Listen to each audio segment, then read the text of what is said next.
تماشاوان نێژە پشتی ناوبەرێکی کورد ئەم بە هەڤرانە هەری داوین مافی ئاخافتنێ کاک فەرهاتمە دەست پێ کردبوو ئەمێ بەشە دیەمینجی بە کاک فەرهات بەردەوام بکەم وە گوتبوو چما وە پرسێک گۆ مێژیمەدا پرسێک چێبوو چما vê demê de bûyera kêla şînê niha jî em bersî ve wî ji te bigir. زۆر سپاس. Ez dizanim ke Hizbî Demokratîk Kurdistanê Îran bi her du balê xwe ve hizbekî niştîmanî ye, hizbê me ye, hevalên me ne, xebatekî dirêj hene, hizbê Qazî Mihemed û Doktor Qasimlû û Saîd Şerefkendî û hezar şehîdê mezin e. Serkirdayetiye Hizbî Demokrat serkirdayetîkî hişyar in. Hizbê me ne yani ez bi şexsî xwe hizb bi hevalê xwe dizanim. Bes ew bûyer ke çêbû bo min gelek balkêş bû, gelek serinc kêş bû. Ez nekarim bêjim ew bi destê çî ya çawa rûdaye, bes pirsyarek ji min drûst kir. Bo xoşbextî gelê me ew şer zû av lê ket. Yani zû westiya که شەڕێکی زۆر خراپ و زۆر ترسناک بوو ji bo gelê me bi taybetî gelê me di şerê navxۆda tecrübeyekî gelek dirêj û gelek dewlemend heye dewlemend bi negatif ne bi manaya baş erê ev şerekî gelek tirsinak bû ez vê şevê ke ev şerê bû ez nexewtim تا beyanî ez nexewtim bes bîr ji we kir ke çawa ew şer hatiye û çawa dê sekinê çawa diwestê بۆ خۆشببختی gelê me ew şer zû westiya gelek mirovê baş û hizbûn rêxiraw bi pele bi lez çûne ser şerê û şer sekiniya hîvadarim ke ew carekên din li hemî Kurdistanê dubare nebe ew şer bi qas ewende naxweş e yanî ewende qirêj e ke ez hez nakim li vê televîzyonê jî baz jî bikin. Zor spas. Belê kak Ferhat hatina we gelek watedar e hatina we yê Bakur wek bi ruhekî netewî wek xizmetekî erkekî netewî hûn hatin vê dê ji vir şûn da dê têkiliyê rêxistina we partiya we yenekê Yekîtiya Niştimanperwerê Kurdistan û HDP partiya HDP dê têkilî we çi astî da berdewam زۆر سوپاس ئەvە پرسیارێکی gelek giring e hatina me ji bo Bakur هاوکاریە ئالیکاریە حیزبێن باشوور یان یەکێتی نیشتیمانی کوردستان ji bo HDP ئەرکێ نەتەوەیی و نیشتیمانی و مرۆڤایەتیە ئەو تشتێکی نە زۆر گرنگە نە زۆر مهمە نە زۆر قەهرەمانیە تشتێکی بچووکە چاوە کەسێکی وەکو جیڤارا ئەو بخۆ خەڵکی ئەرجەنتینە دچێت دەخەباتێک کوبادا تا ڕزگار دەبێت پشتی وی کە کوبا ڕزگار دەبێت دچێتە پۆلیڤیا لەوێ شەهید دەبێت ئەم چی کریە ئەم تشتێکی زۆر گەورە نەکریە ئەم تشتێکی گەلێک بچوو کریە ئەم دەبێت لەسەر ئاخی خۆ شەهید بن نەبەس بە ئاخڤن یان خەباتێ چاندی یان خەبات یان چ بێژین یا ئەس بێژم هاتمە باکوور ئەس گەلە شتێکی گەلێک گرنگ کردمە ینی ئەنجام دامە یا پەکەکە هاتیە مەثەرەن یا پێدە چووە لە باکوور لە باشوور لە ڕۆژهەڵات ئەو تشتێکت دەبێ بکە ئەو نە شایانی باسکردنە ئەو ئەم دەبێ بکەین لەبەر وێ ئەرکێکی نیشتیمانیە و ئەرکێکی بچووکیژە نە ئەرکێکی گەلێک مەزنە ئەرکێ مەزن ئەوەیە کوتوت دەبێت بمری لەسەر خاکی خۆ بەێ واتەیە وی مەڵێ ینی تشتێک وهاژی چێ بووە ینی بێرشێن چەتەین دایشێ لەسەر خاکە کوردستانê هەر وەکی دناوە حیزبên کورد da dinava tevgerên Kurdî de Kurdistanî de ber bi yekîtiyê ve ber bi em bêjin ruhê netewî ve ewek heye meşek heye gelek ez nexwazim behsê hizbê xwe bikim lê mumkîn e ev cî hêwî bê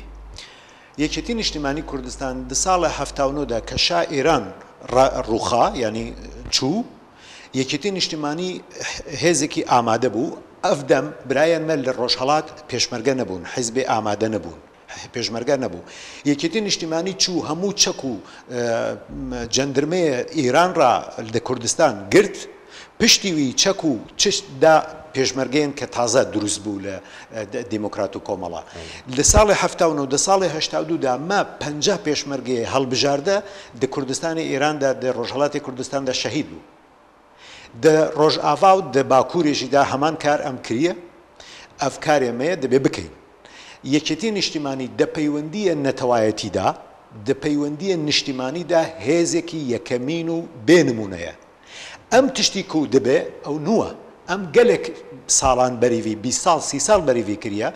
ئەس نەکارم هەمی تشتێ بێژم چون وەختی وێ نینە ئەم تەجروبەکە گەلێک دەوڵەمەند هەیە دەوێدا لێ ئەو ئەرکی سەرشانێمەیە زۆر سپاس بەێ برێز تایب تەمەل وەک ڕۆژنامەگەرێکی دیسامی چاودێریە وەین دەربارە هەڵبژاردنێدا بپرسن هەرێ داوینژی متینگên partiyên siyasî ez bawer dikim hûn çapemenê de dişopînin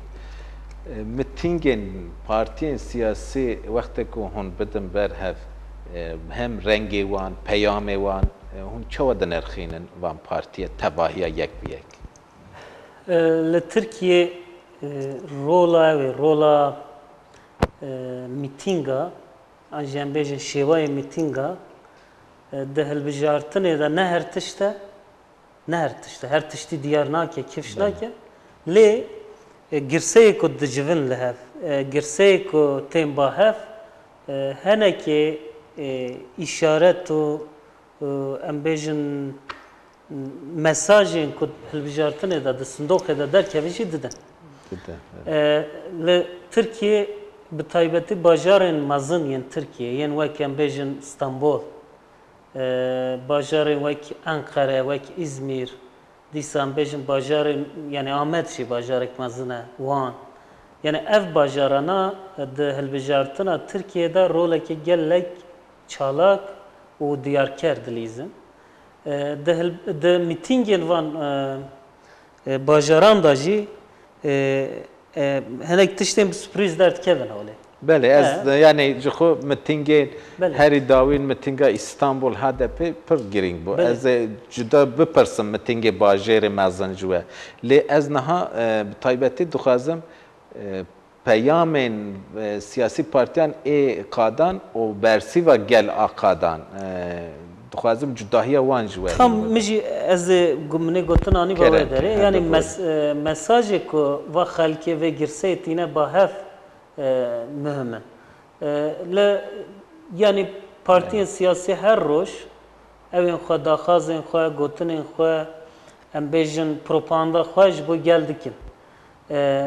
ya balkêş çi ye desthilatdarî propagandaya desthilatdariyê dike gotinên desthilatdariyê tîne ziman û lê tiştekî din jî dike bi taybetî bi mîtingên Erdoğan dest pê kir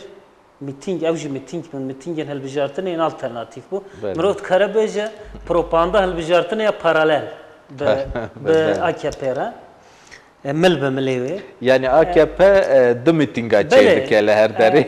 yani zimanê wê pir balkêş bû zimanê wê pir zimanekî êrişkar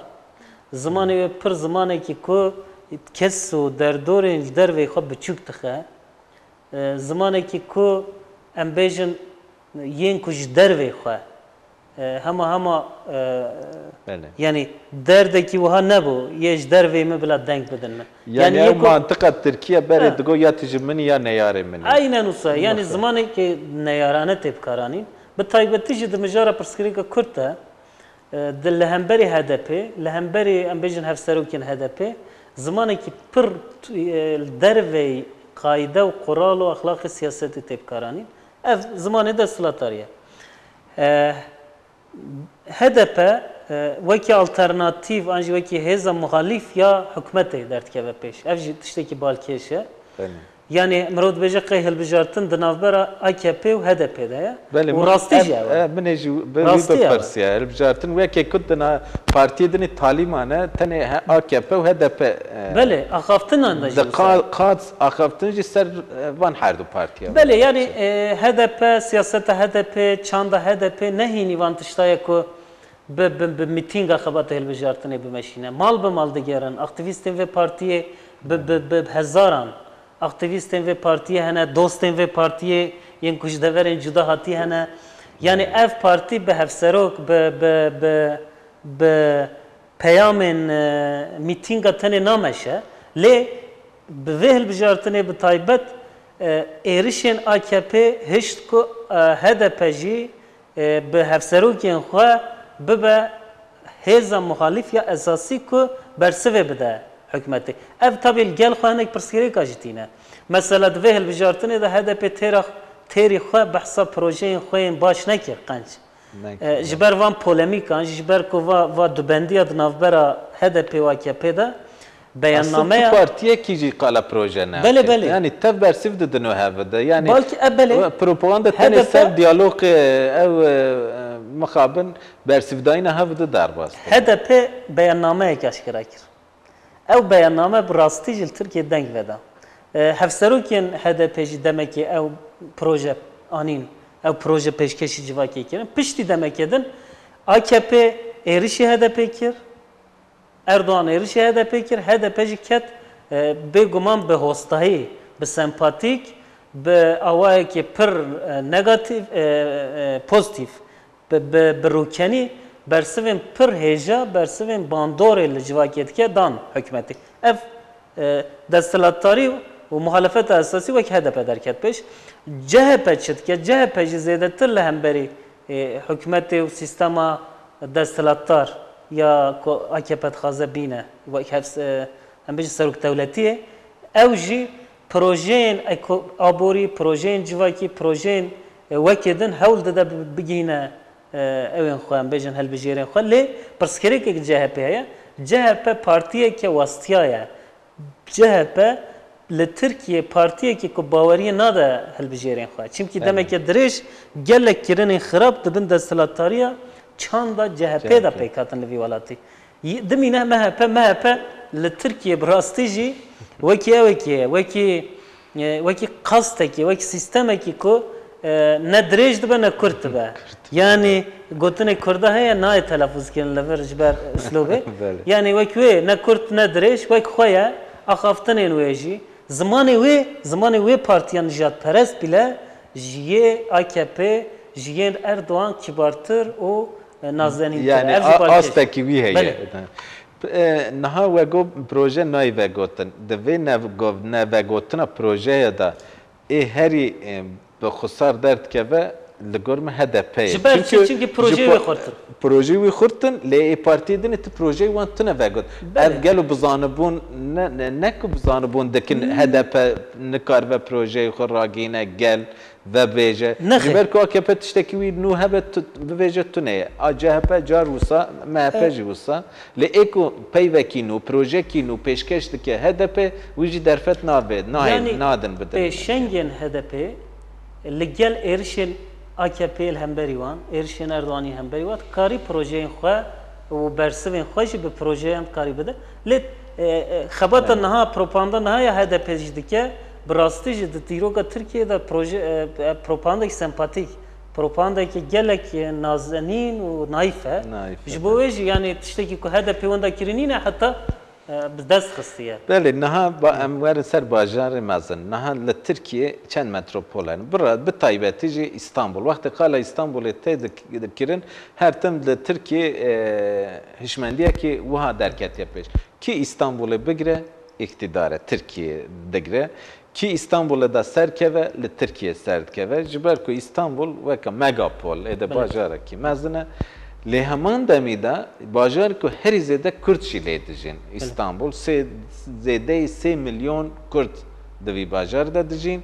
lê mixabin heya niha Kurdê ku koçberê van metropola bûne siyaseta Kurd meriv nikare bêje ku ev Kurd tevahiye xistin nav liv û tevgerê an jî xistin nav siyaseta xwe ya jî bi xwe ve girêdan ev Kurdê ku di salê notî de wextê koçê metropola bû bê bîra we her kesî digot dê ev Kurd li serê pergalê li serê Tirkiye bibin bela di wan varoşa de lê em niha dinêrin mixabin ev Kurd li siyaseta Kurd zêdetir heya niha mixabin nêzê siyaseta pergalê daha zêde sekinîne vê mitînga İstanbulê wî warê de mînakekî giring bû ez dixwazim ser vê mitîngê şîroveyê wê metropola bikim از شروعی متروپولی کم بس کاک فرهاد او دناو خبرتین هالبجارتنین هذا بده بلکه او چیتر از جویجی پرسپکتیو بله یعنی از بود چت بیجم یا متنی چافدریه یعنی درو لی میزد کم دیروکا سیاست کرد تا دو میتینگن استانبولین مزن چه بوینه دو 2002 دا 2002 دا دهاب دما دهاب کت هالبجارتنه لستانبول میتینگک انجی اری آهنگک هالبجارتنه یاب هیبت هاتل دارخستن جوه دیرو که حتی ایرو و دبی کی بونی که تبلی میتینگی بون به تایبتی تام جوه کی تگوتی کردن کو جوالات خود هاتین دورخستن مجبوری متروپول ترکیه هاتی کرن او کرد همول ترکیه لمیدان استانبول دیسا جبو ده پی بر هفبون جویان و دمک درش بحثا خواه کر بحثا خواه دا کرن ده چاپمنیت ترکیه دا لی پرانی آوان کسا جه او بونین که جبر که جوالات خواه دور کتنه جه که نام نشانه که وان نینه کسی دنگ بکار نان به دنگی وان تنه به رهی کسی که گلی کسی ندخواستن بله نام نشان آخو دیار بکن ترسای خوب اگر لی وی جاره میتینگا دو کل استانبول پیک هاتی دیرو کا سیاست کرد تا تشتکی نویه یک جالی کسی تبلی بونا بوی جه هر بشین جوا که تبلی بون چه بوی جه هر بشین جوا جه هر نتوا جه هر یعنی تبایی رنگ آناتولیا و مزوپوتامیا لوی ده هبون جه هر نتوا جه هر باوریه جه هر ام بیجن صنف یعنی اوه چین جواکی جهر اوه تبلیبون چه بو لی دیمن نویجی ین کو جور و هاتی کشاندن بلکه نه لسر اکران نجی بله که حواله ما بکار بن بدن باشتر دبه دیمن کو جور هاتی کشاندن yani deva çent rojen daviyen ko li Türkiye çebun jibili mitinga İzmir'e HDP kim dimenin bir rengi hene kim dimen hemen roje AKP ji vaki kol lehemberi ve yani ve çalaki qals bike Roja Fetha İstanbul'e Roja Feth salvegera Fetha İstanbul'e piroz kir ev girse ko tevli vurbuy دیسا به هلیکوپتر هات کشاندن نقاسی وی بو نقاسی HDP بو کو سرو کمر و سرو وزیر حیر دوجت بله evji çi nişandı da İstanbul helbijartına Türkiye'de kilide İstanbul yek İstanbul'e dest bıxa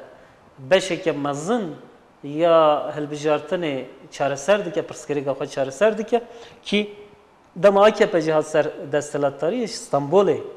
bale FP kanin سر و کمار بخوش شهردار استانبول جبوش یعنی اف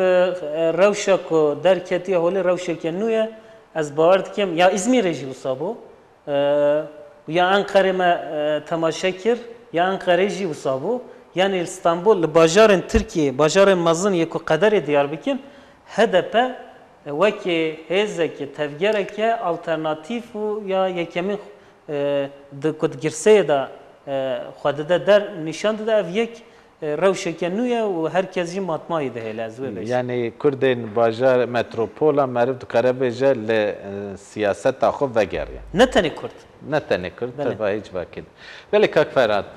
تو ناف کارو خبر تلویزیونی دا جی تگری تبل متینگا جی از باورد کم دبی چاپ دیرین تین متینگان کلجانا گل داینو استاندنا ویا بگل را از دخوازم ده هنکی دوی وارد دا چاودیری خواهم به مرا پارو بکن زور باشه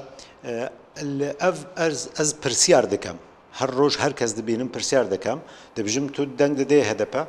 او توره دبن و دبیجن چاو از کرد نیم از او پرسیار که از پرسیمه همی جواب به وی جوری بوا تو برسی وکی جدا ناد نه هیچ نگود نادم یا تشتکی دی بجه همه گوتن از ددم و گلک جوان توربو دکوه قدغه البجارتنی تخمین و قدغه دست بکر او تشتکی دی او کردن که بزور و بگف و با دیلتی و با کویلتی یان جبرچی بونه دچن استانبول و انقره ایرو رو جوانه کو دەنگی خۆ بدەن لە دژی کۆیلەتی ئیرۆ ڕۆژێوانە ئەو کۆیلەیەن کو 5,000 ساڵ بەریدا دەیۆنانیدا دەبوو دەنگ نەدەن ئیرۆ ڕۆژێک کۆیلەیانە دەبێت دەنگ بدەن دنیا گەلێک گوهۆرتیە ئەو گەلێک گرنگە ji بۆ مە بەتایبەتی ji بۆ مەیە بندەست ji بۆ مەیە بێوڵات ئەو گەلێک گرنگە یعنی خەبات ji بۆ گەلێ خۆ خەبات ji بۆ وڵاتی خۆ لە جەنگ و لە کوشتن و لە خوێنڕشتن هاتیە سەر دەنگدان یعنی دەبێ گەلێ مە ڕۆژی هەڵبژاردندا هەموو بە جلکێن و بە چەپڵە بە پێکەنین بچن بۆ دەنگدان ئەو گەلێک گرنگە ئەم هەڵبژاردن لە کوردستانی باشوور بەوی جۆری کرد چەند جار تشتێکی کە کوردستانی باشووردا ئەس گوت دخوازم دووبارە بکەم دەیەکێ دوان هەڵبژاردندا و لەگەڵ ینی بربەرەکانی ڕکەبەری دەگەڵ بەغدادا بوو ئەس نویسی لە تەلەڤیزیۆن گوت گەلێ کورد نە هون دەبێ بچن بەس کارتێ خۆ بخەن ناو سندوقێ دەنگدان دەبێت تڤلێ خۆ پەنجەیە خۆ هەم بهێرن لە سندوقێ دەنگدانیدا چون ئەوە خەبات بەێ کاک فەرهاد نەها ئەب هاتنەوە دێ دوارێ سیاسەتە نەتەویدا ji بۆ پێشەڕۆژێ واتەیەکی چەوە لەسەر کووردا بافرینە ji ber wê ke xebatê neteweyê me gelek dirêje ez xebatê neteweyê xwe dibim 1400 sal berî di vê rojî de ke dewletê me Sasanî hat şikestin ta niho em dewletê neteweyî mezin çê nekiriye di 1400 salê da gelek neteweyekî mezin di kendawê heta deryaya reşî ta İskenderûne ta Gaziantep ta Bexdad ke berî di tarîxê kon da Bexda û Besreşî Kurdistan bûn li ser amara Almanya di Iraqê de di seda hevdeyê Erebin sedê hevde ew bi me dibêjin di Iraqê Kurd sedê hevde ne ev neteweyê ke bêbeş bûye ji dewletê xwe ji azadiyê xwe di 1400 sal da îro rojêwiye sedê 21 sedê Kurda ye yani 1400 sal tu divî bi medava girê didî ne erê piştî ku desthilatiyariya meda derbasê Persa ne mat Sasan Sasan mat belê 2700 sal beriye Sasan 1400 sal beriye belê eger neteweyek 1400 sal bindestî û parça parça kirî bê edebê nûçeye herçî ştêwî hebê bira yanî wendabû bê dizdî bê çawa îro nekarî xebatê perlemanî bike xebatê perlemanî gelek asan e xebatê hilbijardin gelek xweş e xebatê hilbijardin gelek sana ye ev roj rojê gelê bindest e em dibe spasiye ئەمریکا و ئەوروپا ژی بکەین کە دنیای سەرمایەداری و دنیای گلۆبالیزیشن و دنیای هەڵبژاردن و دنیای دیموکراسینە ئەم دەزانین کە ئەوروپا و ئەمریکا دوو دیوێ نەگەتیف و پۆزتیف هەنە لێ دیوێ پۆزتیفێ گلۆبالیزیشن و دیموکراسی و ئازادی گەلێک گرنگە و گەلێک ڕۆشنە دەگەڵ ئازادیە گەلاندا دچێ بۆمە پڕ گرنگە گەلێک سوپاسێوان دەکەین بەێ کاک فەرهاد نەها piştî êrişê çeteyê Daişê Kurd ciwanên Kurda ji Efrînê heta Kerkûkê ku nêzê 300 kilometre 300 kilometre bê sînorê em bêjin xeta ku 300 kilometreyê wî xetê de ciwanê Kurd bi hevra tê dikoşin bi hevra li hember çeteyê berxwe didin lê siyasetmedarê Kurd çima nikarin bi hevra siyasetê bikin ji ber ku hûn parlamenterin siyasetmedvanin pirsekî siyasetmedara mixwaz gelek spas ez li Kurdistanê başûr mere min dinasim ez qiseyê xwe siyasiyane nakim ez qiseyê xwe rast û durust û ret dikim ji bo gelê xwe خو سیاست و erê ev jî siyaset e bez ev mirov bi dû çend cor hene siyasetmedarê Kurd ne hemûya ne hemiya gelek siyasetmedar me hene durustin bo gelê xwe xebat dikin hindê siyasetmedar jî hene di hemî dinyada bes mixabin di Kurda da zortir hene siyaset bo xwe dikin eger tu siyaset bo şexsê xwe bikey tiştekî ye eger tu siyaset bo gelê xwe bikey tiştekî ye ew şorişê gelê me di zemanê dirêj da ku ser neketiye nexweşî û bîmariye gelek bo me aniye mirovê Kurd ke genc e yanî ke genc e gelek şoreşger e ke pîr dibe ke kon dibe fêrî ساختەکاریە دەبێ نەهەمی بەس بەشێک جوان ئەv نەخۆشیە گەلە گرانە کە تووشێ گەلێمە و سەرکردا و سیاسیەن گەلێمە و هەتا ڕووناکبیرێ مەژی بووە بەرژەوەندیە خۆ دەفکرن پێش هەموو تشتێکی ئەس گوت نەهەمی بەس بەشێک جوان بەوی جۆریە لە چین چاینە کە بزنسمانێ کورد دەچن چاینە تشتێ دەکڕن دێنە کوردستانێ دە ئەوروپادا ئەگەر تو بچی تشتێ بکڕی دەباژێڕێدا دەبێژێ ئەس تشتێ چاینە دەخوازم یعنی تشتێ چاینە لە ئەوروپا گەلک چاکن بۆ کوالیتی کۆنتترۆل دە ئەوروپادا دەبێژێ باشتر باشترین نەبێت تو ژێر ینی ژێر باش نەبێ باشتر باشترین دەبەروێ تشتێکی کە چینی بێ دە ئەوروپادا گەلک مهمە بەس بازرگانێنمە کە دەچن چین دەبێژن تۆ تشتێکی گەلە خراپ بمە بدە مەسەلەن قەلەمێکی بە من بدە کە 2 دقە بنویسێ دەبەروێت دەچین دەبێژن کاتێک کە کووردا دەچن چین تش دەکڕن دەبێژن تو ئەو نەتەوەی کە دەخوازی ماڵێ نەتەوەی خۆی وێران بکەی دەبەروە مەسلەی نەتەوایەتی و نیشتیمانی وەکو پێویست هۆشی نەتەوایەتی وەکو پێویست نک میلەتێمە تازەیە ینی ئەو ژی بسەبەبێ شکستن و کارەسات و وێرانی و ئەو جەنگێ دوور و درێژ و ئەو داگیرکەرێ زۆر لە کوردستان و ئەو مەدرسەیە فکری و بیری خراپ و کۆنەپەرست لە کوردستانێدا داگیرکەرێن کوردستان ئەنفال کیمیاوی هەڵەبجە هەمی ئەو تشت ئەنادۆڵ کە بەسەر باکوورژی هاتیە بەسەر هەمی پارچەی کوردستان وەکیە کاتەیە ئەڤە و سەرنەکەتن ئەمتانه و ئەم سەرنەکەتینە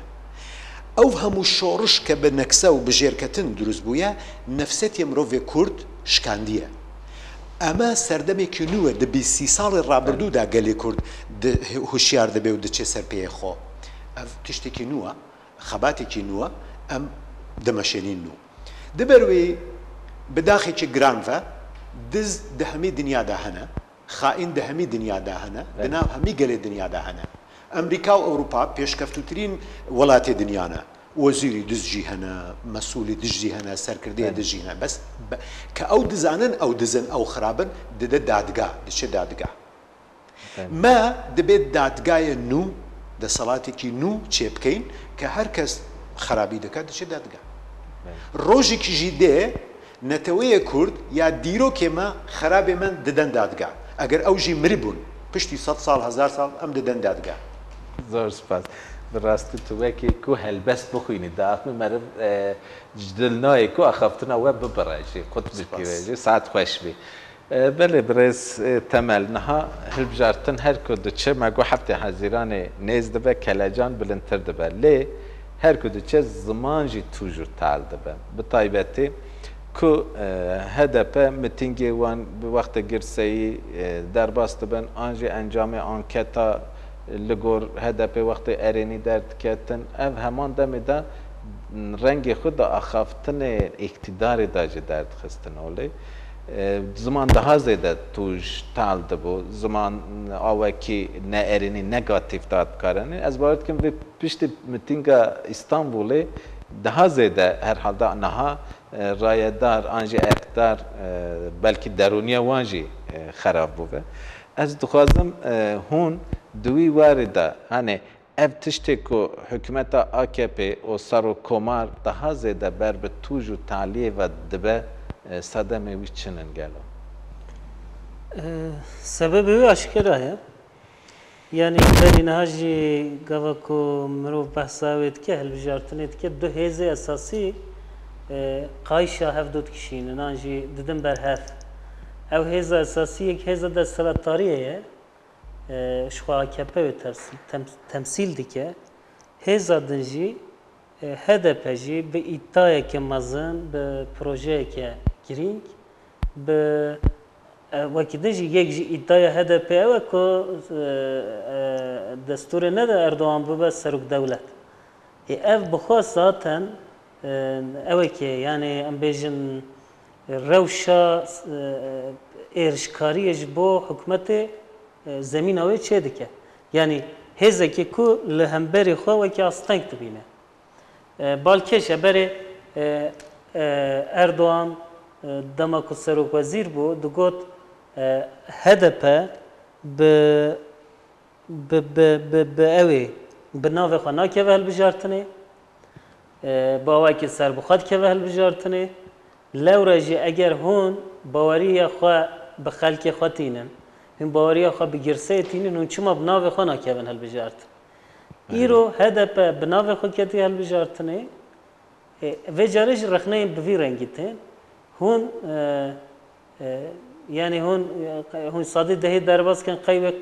هشة وهي ذهنية توا بجوهر آننا يعني بفي رنجيل ناو خلك تركيا ترسكت خازن شكل هم بري سياسة كرد. نا أبرك نيوك كفانا كذبكم ده بيجا جبركو دناف دا أرمني جبر عرب هر جواكي رنج الدنيا تدا هنا. وهمان دنيا دا جي رخناكي وی بالکش براستی جبو آستا دموکراتیک بوینا وی نشان وان نشان بده گلک گرینگه اتخوازم شیروی ویجی بگیرم دگو هدف آمد مفتی نشان دایه لاسکی شیرجی حفظایندی نشان دایه يعني او چیه ما فکر هری روا و خوازا و دموکراتیک نه دو جواکیه دا کی هبه کی بجی کی يعني بكي جا الناس نامي ببلابه ما فيويه هالبجارتني جهيه ما فيويه هالبريني هالبجيري هالبجارتني وهالخدانا هالبجارتني يعني هم نامزتية كارا بكا هم جد كارا دنگ بده ما فكيوي هري خوازاي يعني ديمقراطي كيبا ناسنامه ويشبه يك هدفه يعني اف ارشي كدكان انجي اف رخنين كدكن جبو بارتي كي سياسي نجه عيبه شرميه جه پسنداي نه جخوا د ميدانان دا سياستا كرد ويكيد بيجه يعني ام او قصد دموکراتم كان بكارن يكم مرخنا جدي كي يكل دروي مجي ام دنا خدا بحوينن بكن او بكن يعني او جواكي كولكتيف جواكي كي ديمقراطيك چيبه جبو ويكي يعني او رخنين بيچارتينه يعني ام بينم بيرا خا گوا كي پاتي سر دستلاتاري گوچه گو ام ببن دنگ همو كسين كل دروي سيستمي ما نوصا بله راست bu destlatari xavakir pişraji got dengek dengek rengek zamanek walatek alek ve hemmu yani gava eftişi got bazı xod kir yel derve xoji hemmu red kir avetin keleki na jiber ve ev hirsal hemberi HDP yani tişte ku wan گوتیه و خلق خاپان دیه وگا و هدف و یک پروژه که پیشکفتی داتینه بر خلقی داتینه بیر گلن ترکیه اوه مثلا ایرش جبر ویه اصلا تشتی کوان دگوتن و نکرن هدف پراتیکه دکر نامزد نشاندن بله براستی مل نها هر هلبجارتنه دا AKP دگوت ل تایبەتی باژێرê Kurdan da digo şer û pevçûn heye ji ber şer û pevçûnê her tim banga bêşerî dikir şer û pevçûn bira raweste di aramiyê de hilbijartin derbas be lê vî carê ê ku herî zêde şer û pevçûn israr dike şer û pevçûn dest pê bike AKP wisa xuya dike ku van provokasyonê wî jî tevahî bi wê ve girêdayîne کو اف به شر و پفچون اف هلبجارتن کو داوید به هندک ما ام هیوید کن داوید به بیشتر هفته هزینه هون لترکیه تابلو کی چه هیوید کن yani tabloya ki ku لترکیه yani mani tahmin kirin هجمة يعني تخمين يعني هي السياسات تخمين هالبجيرة جبت ساعات شون قدقيل قولي قانون الروتيكي ليه أزبيج أزوي ناقص يعني سياستنا AKP حكومة AKP دفع جي وبشتي هالبجارتنا يجي سياستك أغريسيف سياستك كو أساسا كاركتري ويدو بيجا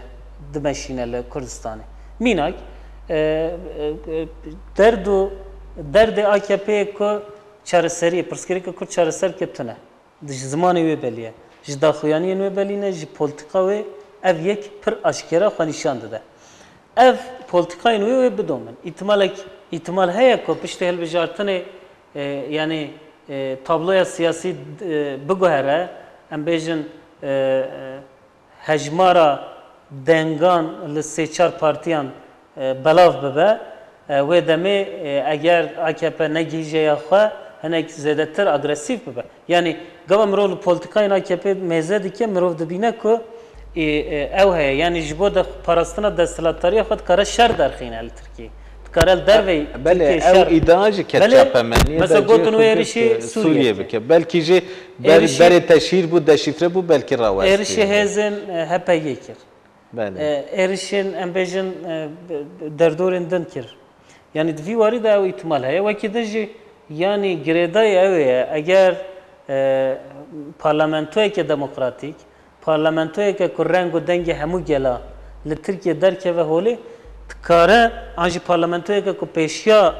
دستلاتاری مطلق یا AKP بگیره پارلمانتوی که دوی رنگی درکه و تکاره ترکیه بهارک دموکراسیشی چه به اف گوتنا وانجی دخوازم دما ماجی هندک ما کرد شیرو و بگیرم نه دخوازم جو کرد و پیام بدنه کرد د میتینگ باجر کرد دا اف درکت پیش هک AKP به سر خورد نه اقتدار پیواژوی چارەسەری بداوید به جاره که دم به پیواژوی چارەسەری یعنی وکی کو بخواد گریددن یکانه هزار کو پیواژوی چارەسەری گلو هیت تنیه ویده ام دست پی بکن کرد